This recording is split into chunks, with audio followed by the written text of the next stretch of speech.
Hey everybody, Patrick T, and welcome back to the channel. It's good to see you, and welcome back to another role-playing video. In this video, many of you have asked me to do a video on having a parent who has borderline personality disorder, so that was on my list, and this is what this video is going to be about. The scenario in this video is that a son who is seeing a new girlfriend calls his mother, who is struggling with borderline personality disorder, and he is reluctantly trying to tell her that he's going to introduce his girlfriend to the father first before she gets to, of which she has a huge reaction to. And the son is doing that just because of circumstance, not because of sort of anything else. But you'll see what I mean when the role play kind of spells itself out. If you're new to me, welcome. Consider hitting the subscribe button or the like button or sharing this content if you feel like it's valuable. And if you feel like you want to support the channel, you can do that through my Patreon account, and I'll have all the links to the description. And you can also check out some childhood trauma coursework that I offer on my website, as well as childhood trauma handouts, and that'll also be in the link to the description or somewhere either over here. I can never get this right. It'll be up here or it'll be up here. So that's where those links will be. A little bit about borderline is that I want to be clear in this video that I'm portraying one type of borderline personality disorder in this toxic parent role play. And I'm doing something called the volatile petulant type. There are many different types of borderline and many different levels of severity. This is the way I kind of see these in my mind. There's the quiet types. There are more types that are more self-depreciating and not so attacking, as you're going to see in this video. I highly recommend checking out Dr. Ramani's channel because she does excellent psychoeducational on cluster B sort of personality disorders, as well as Dr. Grande. Both those channels are hands down amazing at getting more insight. So why I say that is I want to be clear. I'm not trying to sensationalize this borderline mother. This is one type, and this is not a one-size-fits-all. But many of my clients who seek to do some treatment around childhood trauma did grow up with a parent like this, which is very damaging to our development, and that's what I want to sort of portray in these role plays. And lastly, before we get into the role play, I do want to issue you guys a trigger warning that this is going to get heavy, this is going to get volatile, and this is going to seem manipulative, so just as a heads up about that. And I'll do the role play as I traditionally do them, meaning I will do sort of how it goes down with the toxic parent in the first series. The second one will be what the same scenario would look like with a healthy mother. And then the third one would be the same scenario, but with having the son be more empowered than how he kind of acts or reacts to her in the first one. So here goes, and then we'll do a recap at the end, and I will see you then. Hey Mom, how are things? Well, hi. I was wondering if you maybe didn't really want to talk to me anymore. How are you? Good, yeah. I'm sorry about that. I said I'd call in a week, which was up yesterday, so I'm sorry I'm a little late. I didn't want you to think that. It's all right. But you know how important it is to me to get these calls from you since it's me around here, right? I know, I'm sorry. It's not that I wasn't thinking about you. Well, what's up? Tell me about yourself. Is the work thing okay now? I'm good. Yeah, things are good at work. You know, moving into that new team was easier than I thought it would be. And it's actually been a really good move into that department, and I really like the people. Well, they clearly know how amazing you are, and, you know, I'm surprised they haven't made you lead yet, but I suppose if they did, then they'd probably be relocating you somewhere else, right? No, Mom, even if that was true, I would hate relocating. I really like it here.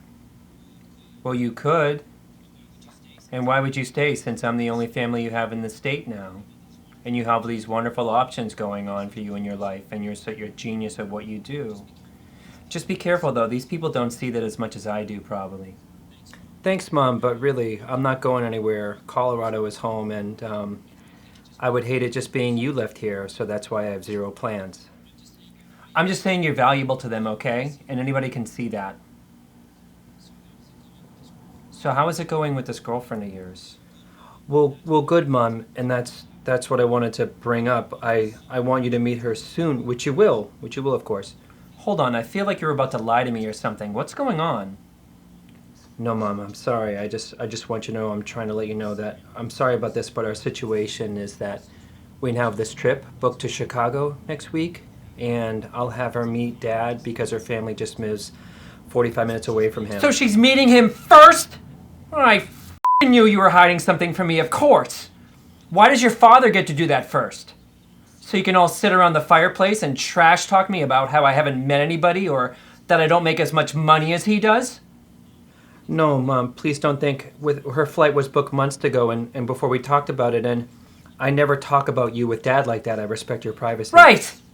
So what did you tell this girlfriend? That your father left me for someone else because that's what men do when they're done with you? Maybe I should warn her about that, huh?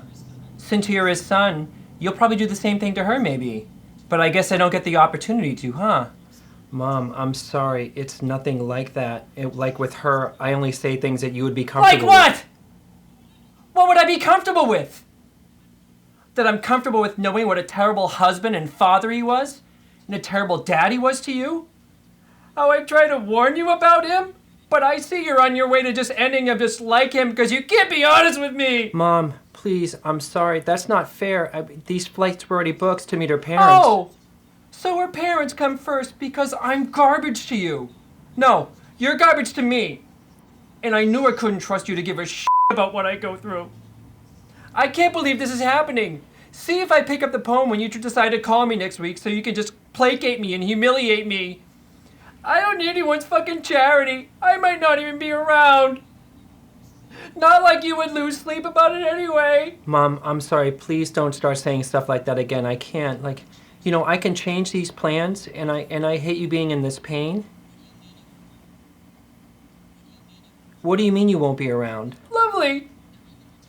Now you pretend to care, but only when you might look bad in it. No, thank you.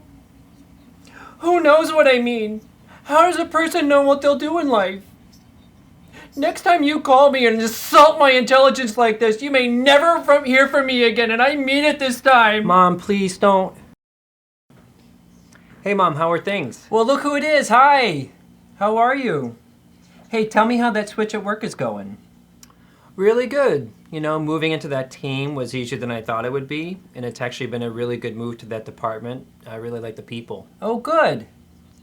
That always makes the job easier when you get along with the people you work with, I know you'll do great there. So, how is it going with the girlfriend, and when do I get to meet her? Well, good, Mom, and that's what I wanted to bring up. I want you to meet her soon, which you will. Great. But it might have to wait, and I'm planning on having you meet her, but she and I had this trip already booked to Chicago next week to meet her folks, and I'll have her meet Dad because her family just lives 45 minutes away from him. Oh, wow. So she grew up there? How crazy is that she's so close to your dad's? I know, but listen, I feel guilty that you haven't met her yet because we're close. It's just that she just booked this flight a long time ago and it just worked out like this. Oh, honey, don't feel bad at all. Enjoy yourself. I'm sure your dad will love her, and he's so good about stuff like that. It's what my mother really liked about him. I'm patient, and I'll meet her when I meet her. When you come back, just give me some times, and we'll go, either I'll come to you, or we'll meet halfway like we normally do. Tell me about her. Mom, I just think that she's the one. She's goofy like me, and I know that you'll just love her. She's so down to earth, and we're both in this very similar place where we want the same things, and we're just really good to each other. Oh, you sound like you're in love. I can't wait to meet her. I'm sure she's just enamored with you since you're such a good one, and I'm sure that she'll see that in your dad too, like you're both such good men. So you're okay with me having her meet Dad first? Oh, honey, please. I'm easy, The divorce was so long ago, and you're sweet, but when we divorced, I wanted you to feel like you didn't owe us anything, and that's still true. You didn't even have to really check it out with me. Go, have a good time, and I'll meet her when I see you too. Love you, Mom. Love you. Bye. Hey, Mom, how are things? Well, hi. I was wondering if you maybe didn't really want to talk to me anymore. How are you? I'm good. Yeah, well, I'd said I'd call you in a week, so here I am. It's all right, but you know how important it is for me to get these calls since it's just me up here. Sure, Mom, but I'm consistent, though. Well, what's up? Tell me about yourself. Is the work thing okay now? Yeah, I'm good. You know, things are good at work. Moving into that new team was easier than I thought it would be, and it's actually been a really good move to that department, and I really like the people. Well, they clearly know how amazing you are, and I'm surprised they haven't made you the lead yet, but then of course they'd probably relocate you somewhere else if they did, right? No, there's no discussion of that, and I wouldn't agree to it because I really like where I am. Well, you could. And and why would you stay since I'm the only family member you have in the state now, and you have all these wonderful options going on, and since you're such a genius at what you do. Just be careful though, these people probably don't see it as much as I do. Thanks, Mom, but I'm really not going anywhere. Colorado's home. I'm just saying you're valuable to them, okay? Anybody can see that. So how is it going with this girlfriend? She's great, Mom, and guess what? Her folks live 45 minutes away from Dad, so I'll be visiting them next week. So she's meeting your father before I meet her? I f***ing knew it. I f***ing knew you were hiding something from me. I could hear it in your voice. So she gets to meet your father first so you can all sit around the fireplace and trash talk me about how I haven't remarried or that I don't make as much money as he does. Mom, I'm not engaging with you if you start accusing me of whatever you imagine that is going on. I've asked you before to watch what you say around me. Don't you threaten me. You should know by now I never back down from a threat. So what did you tell this girlfriend? That your father left me for somebody else because that's what men do when they're done with you? You're probably afraid I warn her about you since you and your father are close. But I guess you won't give me the chance to speak my mind just like your father doesn't. My relationship with Dad is none of your business. And honestly, it's not worth introducing you to her. You have no filter and you can't control your own volatility.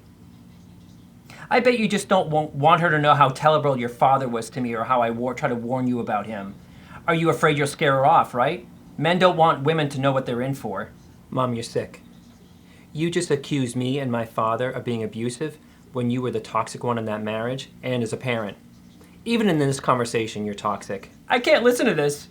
You called me just to rub it in my face. You are awful. I only wanted to protect you from him. And now you just hate me. I knew I couldn't trust you to give an ounce of to what happens to me. I knew you'd do this. See if I pick up the phone when you decide to call me next time and just placate me and humiliate me. I don't need your charity. I might not even be around when you pick up the phone, so don't waste your time. Hey, how did we get here, Mom? What do you mean you called me? How did this conversation go off the rails after I told you about going to Chicago? Don't toy with me. I have no idea what you're talking about. I told you about Chicago, a basic, normal thing in a son's life, and you accused me of lying to you. Then you got all paranoid about me talking about you to Dad. I set a boundary with you, and then you instantly crossed it by being sexist and abusive about men. Me being one, and also my father. You don't get it! I wasn't finished. After that, you gave me a vague, veiled threat about how you're going to do something to yourself. So how did we get here? I have to go. I can't let you rob me of my dignity. I'm sorry. I'm sorry I don't have a good career like your father does. And I'm sorry that I have to tell the truth. And I'm sorry that I'm not a doormat mother who lets you just insult her dignity. And I'm sorry I'll never get to meet her now because you hate me. You are responsible for this upset and what just happened between us. And you are responsible for your own feelings. When and if we talk again, you will not go down this road with me. I have to go. Please let me go, please.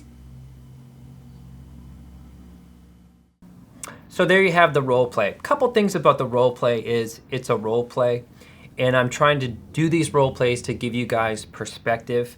I'm not suggesting that you actually take on your parents sort of in that way. I tell people to do that more in therapy work and do that there, and to be more, I would be more gray rock with somebody like this. I would really sort of not sort of like take them on, because there's really, in some ways, it's not really, it's kind of a futile kind of a thing. It doesn't really kind of go anywhere, or it ends up with a mother like that ending up in the same place, as you could see even in that third sort of role play. So just really want to make that sort of clear.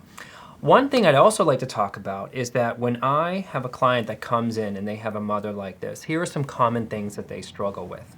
Is they will sort of do a lot of what I call skipping upset. When their partner or their boss says, hey, you did this, they will automatically apologize for it. They will skip knowing if it was really their fault. They will skip the upset about it. They will even skip how it makes them feel, and they will just go into an emergency, I'm sorry, it'll never happen again, I promise, kind of a thing, because they've been conditioned their whole life with a mother like this to sort of be waiting for the other shoe to drop. So in a nanosecond, somebody who has a parent like this will usually assume all the upset, and they will sort of skip basic things in a human being's life. And what are the things that we are skipping is, are they really at fault for the upset? How does the accusation make them feel? Do they have a right to sort of talk back or talk about recourse? And all of those things, as I'm trying to get sort of my clients to slow down and sort of do that. Another issue that I find with it is with having a borderline mother like this, or someone who struggles with the sort of petulant, sort of volatile borderline, is the borderline has no insight about the upset. So that's in that third part where I was sort of saying for the son to sort of say, well, how did we get here? It's one of my favorite questions when someone is dramatic or sort of acting out. Well, how did we get here? Let's look at the chain of events about how, in a way, that is, it's not really for the person because they have zero insight. They're not really going to get it.